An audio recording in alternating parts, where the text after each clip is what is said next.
to the frisbee turn.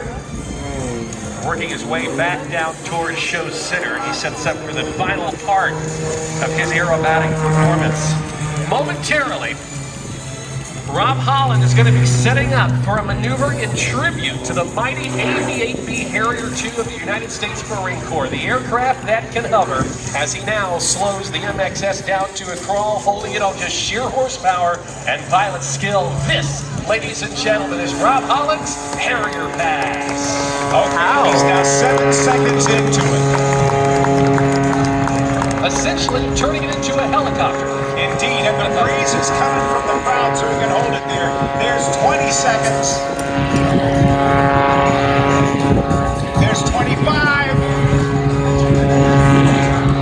There's 30 seconds. Yes!